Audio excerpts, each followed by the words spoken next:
Sudah saatnya Indonesia. Assalamualaikum warahmatullahi wabarakatuh. Selamat pagi Sobat Pemilih, selamat datang di teras Rumah Pintar Pemilu KPU Kota Pekanbaru.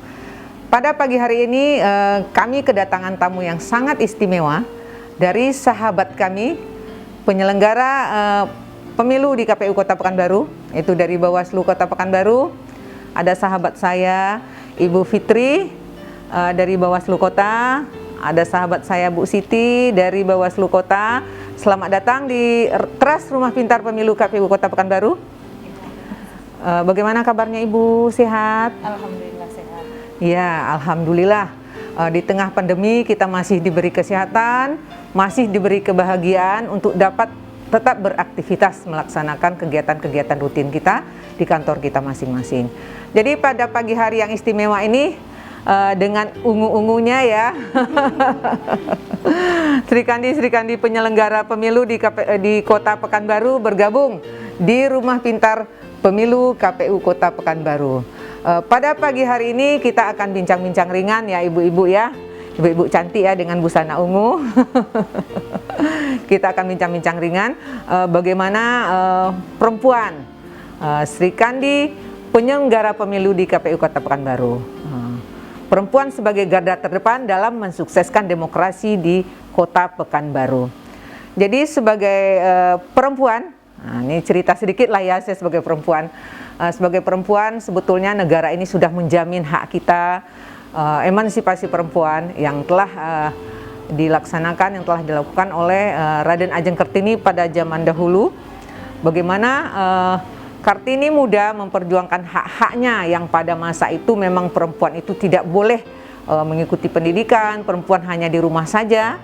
Bagaimana Kartini muda mengaktualisasikan dirinya untuk bisa tetap berjuang ya. Jadi si Kartini ini dia terus bersurat dengan teman-temannya yang ada di negeri Belanda.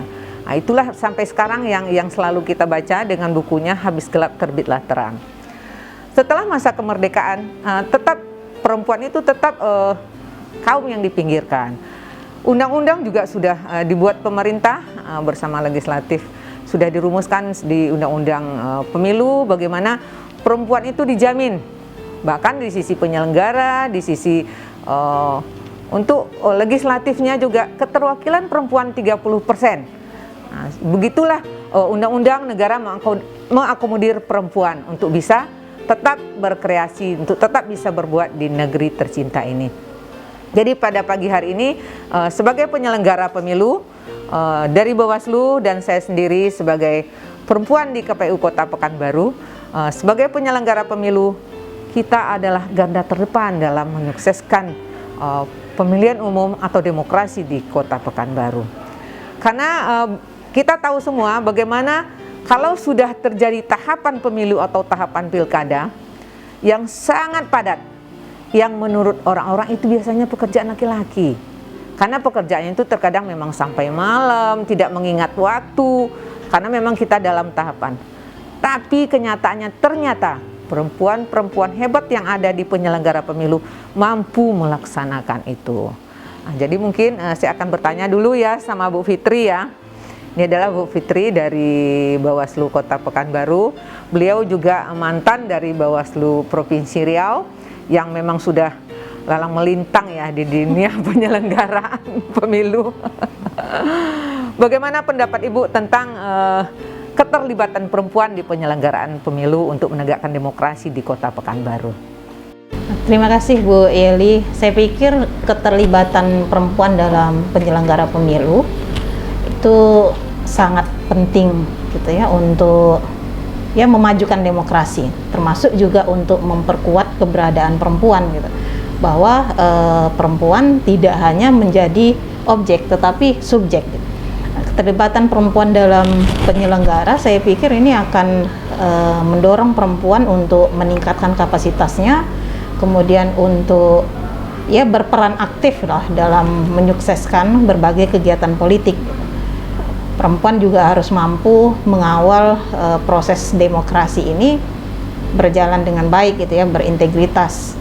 Termasuk juga nanti hasilnya legitimate di masyarakat. Saya pikir perempuan harus proaktif lah untuk terlibat di dalam setiap tahapan penyelenggaraan pemilu, begitu Bu. Kalau di KPU itu ada 5 ya, 4 laki-laki dan 1 perempuan. Kalau di Bawaslu itu ada 3 laki-laki, 2 perempuan. Kadang-kadang memang dalam suasana yang sangat emosional, perempuan itu mungkin bisa menenteramkan ya, mengademkan gitu ya. Dalam maksudnya mengademkan dalam bahasa positif gitu ya. Dalam yang satu emosi datang perempuan mungkin memberikan bahasa-bahasa yang cukup menyejukkan suasana tadi. Jadi mungkin perempuan itu memang harus meningkatkan kapasitasnya sebagai perempuan kalau memang mau berbuat banyak untuk negeri ini.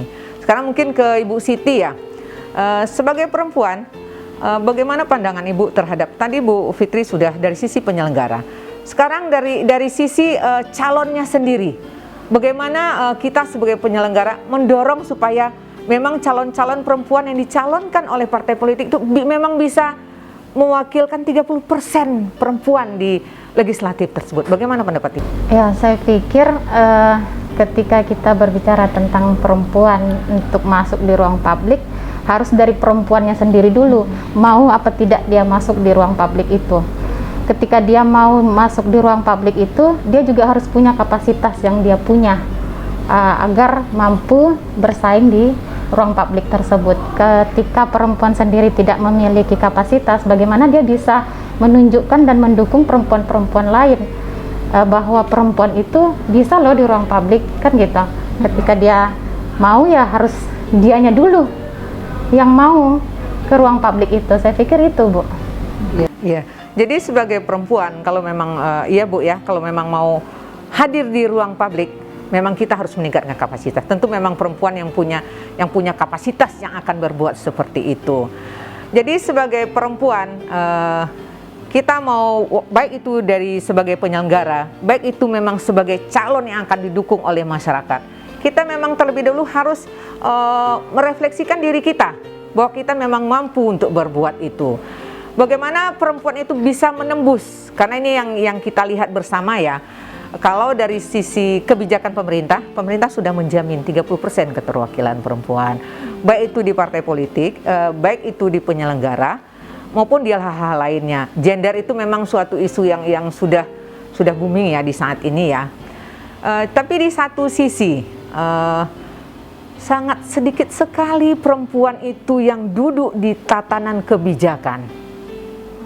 Nah, karena memang di partai politik, sewaktu kita melaksanakan verifikasi partai politik, harus ada 30% keterwakilan kepengurusan perempuan di partai politik itu. Tapi apakah perempuan itu memang dia masuk di tatanan kebijakan, pengambilan kebijakan di situ? Sama-sama kita lihat minim sekali hal itu terjadi. Karena mungkin tidak ada yang dukung, Bu. Karena perempuan ini kalau tidak didukung sama perempuan sendiri juga susah. Makanya ketika memang ada perempuan yang masuk di ruang publik sebagai penyelenggara atau sebagai peserta, maka dia juga harus siap dengan kapasitas dia, sehingga orang-orang peserta pemilih perempuan juga akan tertarik terhadap calon perempuan. Kenapa saya katakan bahwa perempuan harus memilih perempuan? Kenapa? Karena kita harus saling mendukung perempuan ini. Kalau tidak kita perempuan yang saling mendukung, siapa lagi yang akan mendukung kita gitu. Saya pikir itu, makanya peningkatan kapasitas yang perlu. Sehingga kehadiran kita tidak hanya pemenuhan kota gitu, tapi memang dengan kualitas yang kita punya. Gitu. Kita mampu ya.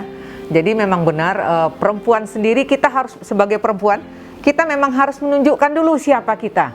Jangan mentang-mentang undang-undang, pemerintah sudah membuat kebijakan, terus kita sendiri tidak meningkatkan kapasitas diri kita sebagai perempuan. Mungkin dengan banyak membaca, dengan banyak belajar, kita bisa meningkatkan kapasitas kita sebagai perempuan dan banyak berbuat di tengah masyarakat. Yakinlah kalau memang kita sudah seperti itu, orang-orang juga, perempuan juga akan melirik kita. Karena pada kenyataannya kita lihat bersama, calon-calon perempuan itu tidak didukung oleh perempuan itu sendiri. Gitu yang kita lihat ya. Kalau sebagai penyelenggara, kalau dari sisi penyelenggara nih, alhamdulillah di KPU juga, dari tingkat KPPS, di tingkat PPS dan di tingkat PPK, alhamdulillah kita memang banyak perempuan yang memang terwakili dari misalnya dari 5 anggota PPK, mayoritas di Kota Pekanbaru itu ada perempuan. Begitu juga di PPS, begitu juga di KPPS. Mungkin kalau di Bawaslu sendiri, bagaimana Bu Fitri nih? Dari sisi penyelenggara, dari perempuannya bagaimana? Karena Perempuan yang ada pengawasan ini kan gini Bu Fitri, dia identik dengan laki-laki gitu, apalagi turun ke lapangan ya. Iya. Bagaimana pendapat Ibu? Kalau divisi SDM ya, tapi saya pikir sebenarnya keterlibatan perempuan untuk semua jenjang, kalau di kami kan memang terbuka itu Bu, memang harus ada inisiatif dari perempuan untuk bergabung gitu ya, harus mencari tahu kapan rekrutmennya gitu.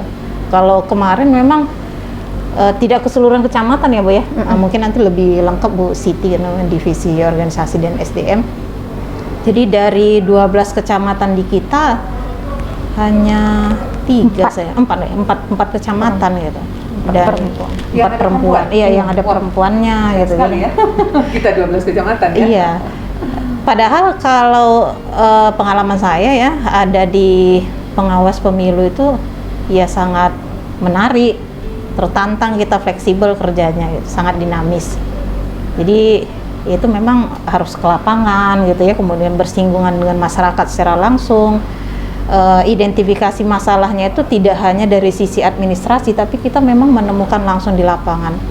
Itu memang sampai hari ini mungkin paradigma politik di masyarakat tuh masih keras barangkali begitu image-nya dunia laki-laki gitu ya. Tapi saya pikir ketika bergabung kurang lebih ya tadi 8 tahun ya menarik sih, menarik. Apa mungkin karena background keilmuan ya Bu Siti ya, kami udah sering berdiskusi tentang partai politik, kemudian tentang politik di Indonesia, bahkan pemilunya begitu.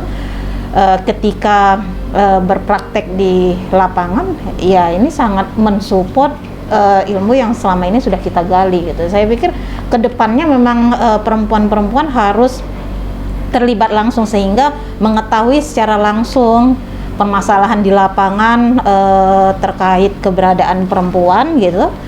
Itu seperti apa, karena memang perempuan yang terlibat di ruang publik kan selain juga untuk meningkatkan kapasitasnya juga ya barangkali meningkatkan perekonomian begitu, meningkatkan perekonomian, pengetahuan dan segala macamnya yang pada akhirnya nanti kita juga akan berkontribusi di dalam menjaring lah, mengawal pemimpin yang akan mengimplementasikan berbagai aturannya kepada masyarakat. Jadi sebagai perempuan ya, kita sebagai perempuan penyelenggara di tingkat kabupaten, di tingkat Kota Pekanbaru ya. Mungkin saya tambahkan, ya boleh. Iya. Kalau jajaran kami di Bawaslu Kota Pekanbaru sendiri, kalau jumlah perempuannya sebenarnya kalau untuk tingkat kecamatan dari 12 kecamatan itu hanya 4 perempuan. Tapi kalau tingkat kelurahan ada 83 kelurahan, itu ada 25 perempuan. Tapi kalau PTPS dari 2.448 PTPS itu 53% itu adalah perempuan. Artinya ada 1.232 perempuan menjadi PTPS. Ketika kemudian kadang mereka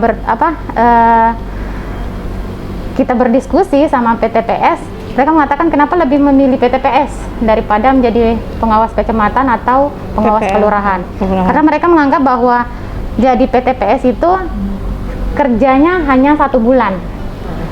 Hanya 1 bulan dan kerja intensnya pun hanya 3 hari katanya kan.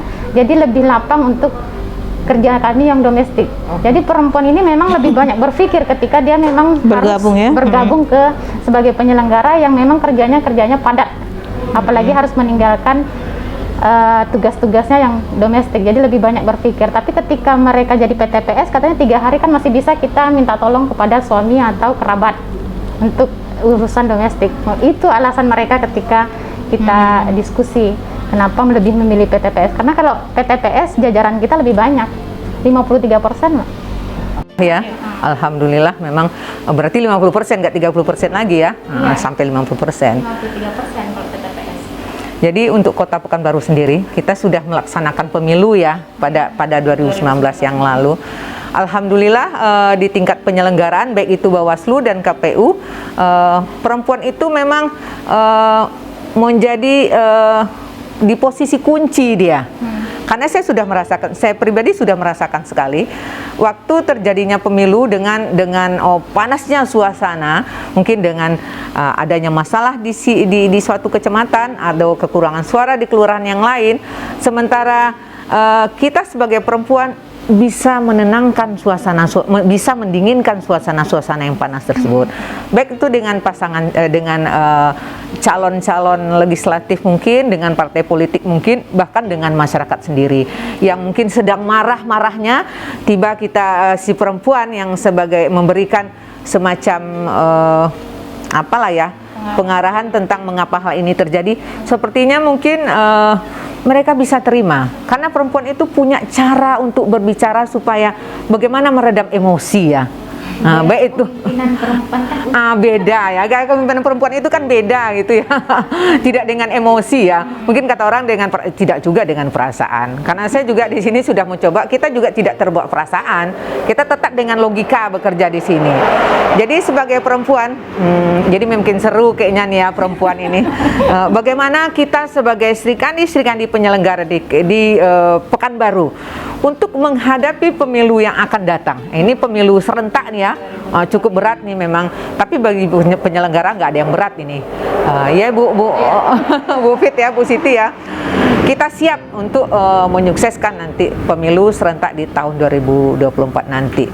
Jadi sebagai perempuan ini momennya nanti kita kan tanggal 21 April ini memperingati Hari Kartini ya. Kita adalah Kartini penyelenggara yang ada di Kota Pekanbaru. Jadi mungkin sebagai Kartini masa kini, nah ini Kartini masa kini ya, karena Kartini masa lalu dengan emansipasinya dia memperjuangkan emansipasi. Sementara sekarang semuanya memang sudah diakomodir oleh masyarakat, oleh pemerintah. Walaupun ada sebagian kecil masyarakat yang masih berpikir perempuan itu hanya sebatas kasur, sumur, dapur ya, masih gitu. Padahal kenyataannya perempuan itu udah kemana-mana dia. Bahkan dalam hal demokrasi yang kata orang politik itu dunianya panas, dunianya laki-laki, juga sudah banyak perempuan yang berkecimpung di situ. Sekarang tinggal mungkin bagaimana si perempuannya menunjukkan kemampuan dirinya untuk bisa berbuat untuk masyarakat. Kalau kita sebagai penyelenggara, kita sudah tunjukkan bagaimana di pemilu yang lalu, kita sebagai perempuan. Bagaimana malam-malam kita tetap hadir di rekapitulasi kawan-kawan di kelurahan dan di kecamatan. Kita tetap mengawal itu. Nah, sekarang mungkin Bu Fit lah ya, saya minta ya. Sebagai Kartini masa kini, bagaimana kita mendorong nih keikutsertaan perempuan supaya dia mau, supaya dia menjadi garda terdepan dalam menyukseskan demokrasi untuk yang akan datang di Kota Pekanbaru. Yang jelas memang kalau untuk hari ini penyelenggaranya udah terbentuk ya Bu ya. Artinya perannya itu kalau dari sisi penyelenggara pemilu tentu harus memperkuat kapasitas, karena memang pemilu serentak kan 2024. Artinya ini adalah momentum yang kompleks ya, yang harus dipahami. Kemudian peserta pemilu juga demikian, karena memang momennya nanti akan ada kompetisi yang luar biasa di tahun itu, otomatis ya dari diskusi kita tadi ya sudah membangun komitmen dengan masyarakat gitu ya, kemudian bagaimana memahamkan masyarakat agar memilihnya dan segala macam. Kemudian dari sisi pemilih tentu saja juga harus ya melihat, mungkin nanti ada proses rekrutmen baru untuk penyelenggara, oke, ayo terlibat di sana. Nah, hari ini ya kapasitasnya sebagai pemilih ya harus proaktif juga gitu, agar suaranya nanti ketika di pemilu 2024 itu bisa tersalurkan dengan baik. Ya momen hari ini tergantung dari mana posisi kita gitu. Apakah dari penyelenggaranya, apakah dari peserta, ataukah dari pemilih, itu mari kita berperan aktif untuk menyukseskan pemilu 2024. Saya kira itu, Bu. Bagaimana pesannya Bu Siti? Pesan saya sebagai perempuan bahwa setiap perempuan itu memiliki keunikan masing-masing sebagai ciptaan Tuhan, maka jangan pernah takut untuk menunjukkan bahwa keunikan kita itu juga perlu dilihat oleh manusia-manusia lainnya bahwa kita punya kemampuan dalam hal kepemimpinan, manajemen, dan komunikasi sama seperti makhluk-makhluk Tuhan yang lain. Mungkin itu saja, Bu. Terima kasih saya ucapkan kepada Bu Fit ya, Bu Siti yang telah hadir di sini bersempena dengan peringatan Hari Kartini, bagaimana kita merefleksikan Kartini untuk masa depan ya, Kartini zaman now katanya ya. Mudah-mudahan kita sebagai perempuan, sebagai Sri Kandi penyelenggara menjadi garda terdepan dalam menyukseskan demokrasi di Kota Pekanbaru. Dan kita juga menghimbau sobat pemilih yang khususnya yang perempuan, ayo kita tingkatkan terus kapasitas diri kita supaya kita juga bisa berbuat untuk kota tercinta kita, Pekanbaru. Sobat pemilih, mungkin sampai di sini pertemuan kita pada siang hari ini. Terima kasih kepada sahabat saya dari Bawaslu Kota Pekanbaru yang telah hadir dengan busana cantik ungu-ungunya. Jangan lupa terus support channel YouTube KPU Kota Pekanbaru dengan cara like, comment, share, dan subscribe. Terima kasih. Assalamualaikum warahmatullahi wabarakatuh.